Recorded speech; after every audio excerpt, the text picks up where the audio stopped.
Hi miss lovers, అందరికీ నమస్తే. India ఒక నాడి బొడ్డున ఒక ఏన్షియంట్ మాన్యుమెంట్ ఉంది. ఈ ప్లేస్ యొక్క గోడలు రక్తంతో మొత్తం ఎర్రగా మారాయి. కాపాడాల్సిన వాళ్ళే నమ్మక ద్రోహం చేశారు. ఈ ద్రోహం వల్ల యువరాజు తన ప్రాణాలని కాపాడుకోలేకపోయాడు. ఈ ప్లేస్కి వెళ్ళిన టూరిస్ట్ యువరాజు ఒక చివరి అరుపులు ఇప్పటికీ వినిపిస్తాయి అని చెప్తారు. ఆ ప్లేస్ పేరే శనివారవాడ కోట. ఈరోజు మనం ఈ వీడియోలో శనివారవాడ కోట ఒక హిస్టరీ ఇంకా మిస్టరీ గురించి తెలుసుకుందాం.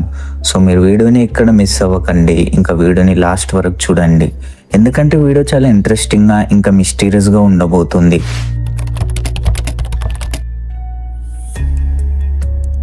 మరాఠా ఎంపైర్ ఒక సెంటర్ మహారాష్ట్ర. ఈ మహారాష్ట్రలోనే పూణే డిస్ట్రిక్ట్లో శనివారవాడ కోట ఉంది. ఈ కోటని పేషా బాజీరావు 1732లో కట్టించారు.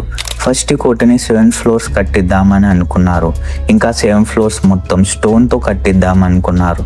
కానీ కొన్ని కారణాల వల్ల ఫస్ట్ ఫ్లోర్ ఒకటే అనుకున్నట్టు అయ్యింది. ఇంకా మిగతా ఫ్లోర్స్ మొత్తం వుడ్ ఇంకా బ్రిక్స్తో కట్టారు. శనివారవాడ కోట మరాఠాస్ ఒక గౌరవం ఇంకా పవర్ ఒక సింబల్ ఉండే. పేష్వా బాజీరావు ఈ కోటని రాబోయే తరాలు ఇంకా రాజులు చాలా గ్రాండ్గా ఉండాలి అని ఈ కోటని కట్టించాడు. కానీ అతనికి ఏం తెలుసు విధి వేరేలా ఉంటుందని.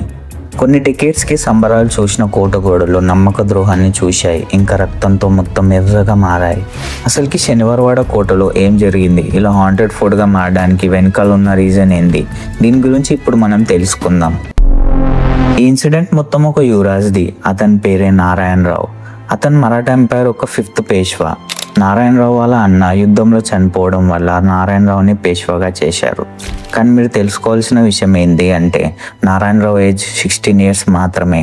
ఇలా నారాయణరావుని 16 yearsకే పేష్వాగా చేశారు. ఇంకా రాజ్యంలో ఉన్న జనాలు అందరు హ్యాపీగా ఉన్నారు. కానీ సంతోషం అనేది ఎక్కువ రోజులు ఉండలేకపోయింది. ఎందుకంటే కుర్చీపై ఇంకా పొజిషన్పై కన్ను ఉన్న వాళ్ళు వాళ్ళ ఫ్యామిలీ మెంబర్స్ అయినా సరే శత్రువులుగా మారుతారు. అలానే ఇక్కడ కూడా 16 ఏళ్ల నారాయణరావుని చంపడానికి వాళ్ళ ప్లాన్స్ వేయడం స్టార్ట్ చేశారు. వాళ్ళిద్దరు ఎవరో కాదు, రఘునాథరావు ఇంకా తన వైఫ్ ఆనందిబాయ్. ఇక్కడ మీరు తెలుసుకోవాల్సిన విషయం ఏంటి అంటే వీళ్ళిద్దరు నారాయణరావుకి వరుసకి మామయ్య ఇంకా అత్తయ్య అవుతారు. కాపాడాల్సిన వీళ్ళిద్దరే నారాయణరావుని అంతం చేద్దామని ప్లాన్స్ వేస్తూ ఉంటారు. చూస్తూ ఉండగానే ఆ రోజు వచ్చింది. August 30, 1773లో రఘునాథరావు కొంతమంది గుండగుల్ని కోటలోకి రప్పిస్తాడు. రఘునాథరావు ఆనందిబాయికి ఒక మెసేజ్ పంపుతాడు, అదే నారాయణరావుని పట్టుకోండి అని. కానీ ఆనందిబాయి పట్టుకోండి అనే మెసేజ్ని చంపండి అని మారుస్తుంది.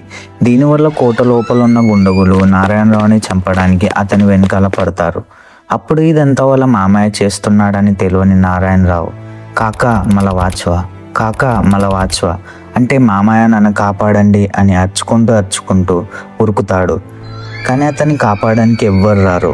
అలా నారాయణరావు ఈ కోటలోనే చాలా దారుణంగా చనిపోతాడు. తన బాడీని అక్కడ ఉండే నదిలో పడేస్తారు. తనకి జరగాల్సిన లాస్ట్ రిచువల్ కూడా చెయ్యరు. నారాయణరావు చనిపోయాడు, కానీ తన ఆత్మ ఆ కోటలోనే ఉండిపోయింది. నారాయణరావు చనిపోయిన తర్వాత ఏ పేష్వా అక్కడ ప్రశాంతంగా ఉండలేకపోయినరు. అక్కడ ఉండే జనాల ప్రకారం నారాయణరావు ఆత్మ ఈ కోటలోనే ఉండిపోయింది. నైట్ అయ్యేసరికి కోటలో నుంచి ఎవరో పరిగెడుతున్నట్టు సౌండ్స్ వస్తాయి.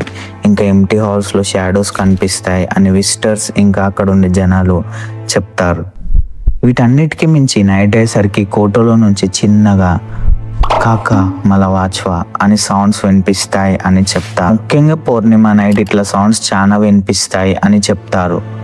ఈ ఇన్సిడెంట్ అయిన తర్వాత మరొక మిస్టీరియస్ ఇంకా స్ట్రేంజ్ ఇన్సిడెంట్ ఈ కోటలో జరిగింది. అదే 1828 ఫైర్ ఇన్సిడెంట్.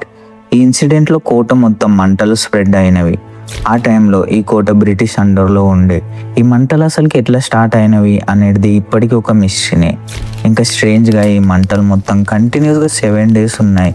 ఈ ఇన్సిడెంట్ వల్ల కోట చాలా వరకు డ్యామేజ్ అయిపోయింది. ఇంకా ఈ కోటలో చాలా సీక్రెట్ టనల్స్ కూడా ఉన్నాయి అని చెప్తారు. తర్వాత శనివారవాడ కోటని టూరిస్ట్ ప్లేస్గా మార్చేశారు. ఈ ప్లేస్కి వచ్చిన టూరిస్ట్ ఇంకా అక్కడ ఉండే జనాలు ఈ కోటలో చాలా వింత ఎక్స్పీరియన్సెస్ ఫేస్ చేశారు అని చెప్తారు. ఎట్లా అంటే తెలియని షాడోస్ కనిపిస్తాయి, ఇంకా చిన్న పిల్లలవి అరుపులు ఇంకా ఏడుపులు వినిపిస్తాయి అని చెప్తారు. వీటన్నిటికీ మించి వాళ్ళని ఎవరో హెల్ప్ కోసం పిలుస్తున్నట్టు అనిపిస్తుంది అని చెప్తారు. అవి ఎందుకంటే నారాయణరావు ఆత్మ హెల్ప్ కోసం ఈ కోటలోనే ఉండిపోయింది అని అందరి నమ్మకం. ఇవన్నీ చూసిన గవర్నమెంట్ ఈ కోటలోకి ఈవినింగ్ 6:30 తర్వాత వెళ్ళడం రెస్ట్రిక్ట్ చేశారు. మీరు పూర్ణిమ నైట్ శనివారవాడకి వెళ్తే జాగ్రత్తగా వినండి. మీకు కూడా కాక మలవాచ్వా అని సౌండ్స్ వినిపిస్తుండొచ్చు. ఇదే మహారాష్ట్రలో ఉన్న శనివారవాడ కోట ఒక్క మిస్టరీ. మీకు వీడియో ఎట్లా అనిపించిందో కింద కమెంట్ చేయండి. ఇంకా వీడియో నచ్చితే లైక్ చేయండి. మీరు నాలాగా మిస్టరీ లవర్ అయితే మన ఛానల్ని సబ్స్క్రైబ్ చేసుకోండి. మీరు మన ఛానల్లో ఉన్న హాంటెడ్ సిరీస్ని చూడకపోతే స్క్రీన్పై కనిపిస్తున్న ప్లేలిస్ట్ని చెక్ చేయండి. నేను మరొక మిస్టరీతో నెక్స్ట్ వీడియోలో కలుస్తాను. అప్పటి వరకు తెలియని తెలుసుకునే మీ క్యూరియాసిటీని పోనీయకండి. So stay curious.